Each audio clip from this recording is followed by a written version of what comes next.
A federal court just made an important to Mueller's Trump-Russia probe. Special counsel Mueller's criminal charges against one of Russia's key companies engaged in election interference just passed a key test in court today. A federal judge in Washington, D.C. just shot down the hopes of one of the main companies behind Russia's internet research agency, Concord Management, which tried to get Mueller's criminal charges of conspiracy to defraud the United States dismissed. It marks the third time a federal judge has upheld the special counsel's indictments under successive challenges by Paul Manafort and the company that Russia's government contracted to deceive Americans.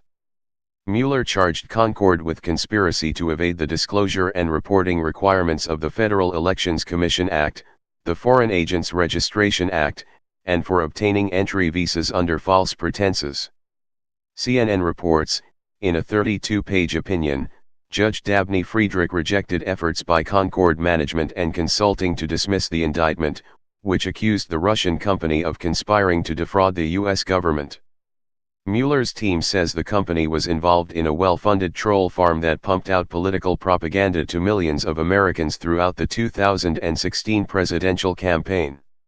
It was the second time that Friedrich, a Trump appointee, sided with Mueller and let the case proceed. In declining Concord's motion to dismiss the indictment, the judge noted that the government's burden of proof in the kind of conspiracy case Mueller filed is actually lower than a case seeking to prove the underlying crimes.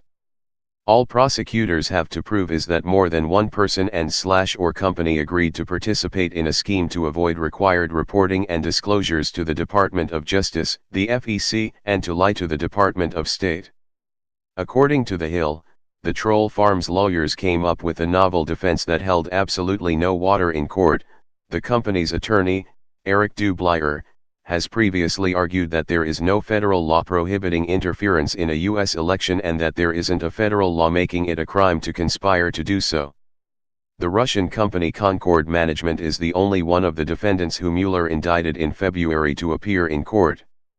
The main target of Mueller's indictment is the man known as Putin's chef, Yevgeny Prigozhin, who put together the troll farm used to interfere in America's 2016 elections. Just last month, a Russian news source revealed that Prigozhin isn't just trolling his enemies in the press, but actively ordering hits on them. His band of mercenaries has also been accused of murdering 3 Russian journalists reporting on his mercenary activities in the Central African Republic. But Putin's top crony can't get out of Mueller's criminal charges as easily as sending armed men to blow away whatever stands in his path. The US and Russia do not have an extradition treaty, so there's little chance that Prigozhin will appear in federal court to stand trial.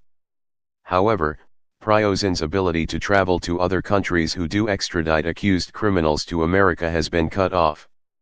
It goes without saying that this precedent is very bad news for the president and the rest of his cronies.